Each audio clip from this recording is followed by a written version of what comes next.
You have exactly 24 hours to pack your life into boxes and vanish, Maya, my stepmother, Evelyn whispered. Her voice like silk wrapped around a razor blade. She didn't look at me. Instead, she adjusted a diamond earring in the reflection of the floor-to-ceiling windows of the penthouse. We've already signed the deed transfer over to my son, Marcus. This apartment, the office downtown, and the lake house, they all belong to him now. I stood frozen in the center of the living room, the very room where I had spent the last 3 years nursing my father through his battle with cancer. Outside, the city lights of Manhattan twinkled, indifferent to the fact that my world was being dismantled by the people I called family. Before we begin, please like this video and subscribe to the channel. This will help promote the channel. Marcus, my stepbrother, leaned against the mahogany bar, swirling a glass of 30-year-old scotch, the same scotch my father had saved for his 70th birthday, a birthday he never lived to see. Don't look so pathetic, Maya, Marcus smirked, his eyes scanning my paint-stained jeans with disgust. You've spent years playing executive in Dad's company, but we all know you were just his charity case. You're 32, single, and obsessed with a failing architecture firm. Marcus needs this place to host his investors. It's time for a real man to take the wheel. My name is Maya Sterling. For a decade, I was the backbone of Sterling Architects. While Evelyn was busy shopping in Paris and Marcus was crashing luxury cars and begging for bailouts, I was the one on the construction sites at 5 a.m., wearing a hard hat, making sure my father's legacy didn't crumble. I had sacrificed my 20s, my social life, and my peace of mind to keep the company afloat during Father's illness. You can't do this, I said, my voice remarkably steady despite the roar of blood in my ears. The will was clear. The company and the primary residences were to be split fairly. Evelyn finally turned, a predatory smile stretching her perfectly Botoxed face. She pulled a blue folder from her designer handbag. The original will was clear, yes. But your father signed an amendment 2 weeks before he passed. In his frail state, he realized that a woman's place isn't in a boardroom. He left the controlling shares and the properties to Marcus. I'm the executor, Maya. And as executor, I'm terminating your employment and your residency. Effective immediately. I looked at Marcus. He couldn't even meet my eyes, but he kept sipping that expensive scotch. They had waited until the 1-month anniversary of the funeral to strike. They thought I was weak because I had spent the last month in mourning, quietly handling the paperwork they were too lazy to touch. I took a slow breath, the scent of expensive lilies, the funeral flowers Evelyn insisted on keeping, filling my lungs. I remembered the last night I spent with my father. He was weak, his hand trembling as he held mine, but his eyes were as sharp as ever. Maya, he had whispered, they will come for the crown before the body is even cold. They think I'm a fool, and they think you're a servant. Let them believe it. In my desk, behind the portrait of your mother, there is a black envelope. Do not open it until they show you who they truly are. I see, I said, looking from Evelyn to Marcus. So you've already sold the properties? The contracts are being finalized as we speak, Marcus bragged. The penthouse alone is going to fund my new tech startup. You should be happy for me, sis. You can go back to that little studio apartment you had in college. It's more your speed. I didn't argue. I didn't cry. I simply turned and walked toward my father's old study. Where are you going? Evelyn barked. The movers will be here at dawn. I'm just getting my personal files, I called back. Surely you wouldn't want me to leave my charity case paperwork behind? Inside the study, the air smelled of old books and cedar. I walked to the portrait of my mother, a woman who had built this empire alongside my father before her untimely death. I swung the frame open. There, tucked into a hidden compartment, was the black envelope. My hands shook as I opened it. Inside were not just documents, but a thumb drive and a handwritten note. The mouse thinks it has trapped the lion, but the lion owned the cage all along. Use the password legacy. I sat at the desk and plugged the drive into my laptop. As the files loaded, my heart skipped a beat. My father hadn't just been an architect, he was a master of contingencies. He knew Evelyn had been skimming from the company accounts for years. He knew Marcus had been selling trade secrets to our competitors to pay off his gambling debts. But more importantly, he knew about the Glass Fortress clause. I scrolled through the digital deeds and my eyes widened. The penthouse? The downtown office? The lake house? They weren't owned by Sterling Architects. They were owned by a holding company called Astria Holdings. And according to the document on my screen, 100% of Astria Holdings had been transferred to me on my 30th birthday, hidden under a trust that even Evelyn's high-priced lawyers hadn't found. I felt a cold, hard knot of satisfaction tighten in my chest. They wanted a war? They had no idea they were standing in a minefield I already controlled. I closed the laptop, tucked the black envelope into my jacket, and walked back into the living room. "Changed your mind about begging?" Marcus asked, leaning back on the sofa. "No," I said, a small, sharp smile playing on my lips. "I just realized I have a few things to settle with the landlord. And since I'm leaving tomorrow, I think I'll throw one last party." "You're delusional," Evelyn hissed. "Get out." "Oh, I'm going," I said. "But Marcus, you might want to stop drinking that scotch. Technically, you're trespassing on Astria Holdings property. And the owner? She's a real bitch about her liquor." I walked out of the penthouse, the sound of Marcus's confused laughter echoing behind me. They thought they had 30 days. I was going to give them 24 hours.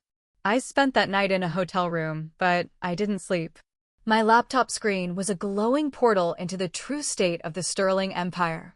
My father hadn't just left me property. He had left me a digital roadmap of every sin Evelyn and Marcus had committed over the last 5 years. The Glass Fortress wasn't just a metaphor. It was the name of a legal firewall. My father knew Evelyn had been pressuring him to change his will while he was on heavy medication. He had anticipated her amendment. To protect me, he had moved the most valuable assets out of his personal estate entirely years ago, placing them into Astria Holdings. By the time the sun began to rise over the East River, I had sent 3 emails.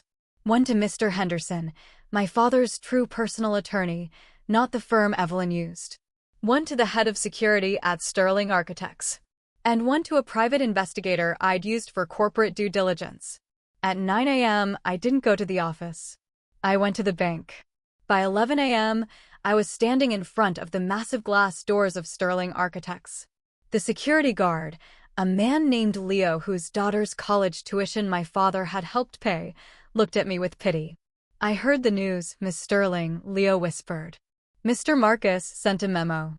He said your badge is deactivated. Is that so, Leo?" I smiled, pulling a fresh, gold-stamped card from my bag. "Try this one. It's for the building owner suite. Not the tenants." Leo swiped it. The light turned green. His eyes nearly popped out of his head. "I don't understand." "You will. Tell the other guards to meet me in the boardroom in 10 minutes. We're having an unscheduled eviction of our own." I walked through the open-plan office. My team, the architects and designers I'd mentored, looked at me with a mix of grief and confusion. Marcus was already in my father's old office, feet up on the desk, shouting into a phone about a new era of luxury. I didn't stop at his office. I went straight to the boardroom, where Evelyn was already sitting with 4 men in expensive suits. "Maya?" Evelyn stood up, her face twisting. "I told you to be packing. This is a private meeting with the developers for the sale of the firm's land." "Actually, Evelyn, I'm glad you're here," I said, taking the seat at the head of the table. The developers looked at me perplexed. "Gentlemen, my name is Maya Sterling. I believe you're here to buy the Sterling Plaza lot on 5th Avenue. "We are," the lead developer said. "We've just agreed on a price with the executor." "That's unfortunate," I said, sliding a folder across the table. "Because the executor doesn't own the land. Sterling Architects has a 99-year lease on the air rights, but the ground itself, the actual dirt, is owned by Astria Holdings. And Astria Holdings has decided to revoke the lease due to a breach of contract, the attempted sale of the property without the owner's consent." The room went dead silent. Evelyn's hand began to shake. "What nonsense is this?" "I have the will." "You have a will for an estate that is effectively empty, Evelyn," I said calmly. "My father moved the land, the trademarks, and this very building into a trust for me 3 years ago. He even recorded a video of the signing to ensure state of mind wouldn't be an issue. Would you like to see it?" Just then, Marcus burst into the room, his face flushed. Maya, what did you do to my corporate card? I tried to order lunch, and it was declined. Your card was tied to the corporate expense account, Marcus, I said. As the new majority shareholder of the parent company, I've frozen all discretionary spending pending an audit. Which, by the way, starts now. I nodded to the door. 2 men in suits, forensic accountants, walked in, followed by Mr. Henderson. Evelyn, Marcus, Mr. Henderson said, his voice grave. We have evidence of the $2.4 million you funneled into shell companies over the last 18 months. We also have records of Marcus's attempts to sell our proprietary blueprints to the Miller Group. Marcus turned pale. That was a consulting fee. In this state, we call it corporate espionage, Henderson replied. I stood up. Here is how this is going to work. You wanted me out in 24 hours? I'm giving you 2. Evelyn, you will sign a document renouncing any claim to the Sterling estate in exchange for us not filing criminal charges for embezzlement. Marcus, you will sign over your amended shares and vacate the penthouse by noon. You can't do this. Evelyn screamed, her poise completely shattered. I am his wife. And I am his legacy, I countered. You treated him like a bank account while he was dying. You treated this company like a fire sale. You have 2 hours to get your personal items out of the penthouse. After that, the locks are being changed. And Evelyn? Don't bother taking the jewelry. My father kept the receipts. Most of it was bought with company funds. It stays. The developers, seeing the writing on the wall, stood up and excused themselves. They didn't want to be anywhere near a family legal war. Evelyn looked at the accountants, then at Mr. Henderson, and finally at me. For the first time, she saw me not as the quiet daughter who did the work, but as the woman who had been trained by the best. You're just like him, she spat. No, I said. I'm better. Because I actually know how to build something. I watched them being escorted out by security. The office was buzzing. My team was standing in the hallway, watching as the Queen and the Prince were led to the elevator. But I wasn't done. The hardest part wasn't taking the company back, it was what came next. I walked to the window, looking out at the city. My phone buzzed. It was a text from an unknown number. I opened it. It was a photo of a small, dusty workshop in Brooklyn. The caption read, "The keys are under the mat. It's time for part 3. I frowned. That wasn't from my lawyer. It was my father's old private number, the one he used before he got sick. My heart hammered against my ribs. I realized the glass fortress had one more room I hadn't explored. The workshop was located in a derelict corner of Red Hook, tucked between a rusted shipyard and a silent warehouse. It was a far cry from the glass and steel towers of Midtown. As I pulled up in a taxi, the rain began to fall, a cold, rhythmic drumming that matched the pulsing of my nerves. I found the key under a heavy iron mat, just as the text had said. The lock turned with a heavy, metallic clunk. Inside, the air was thick with the scent of sawdust, linseed oil, and old paper. This wasn't an office, it was a sanctuary.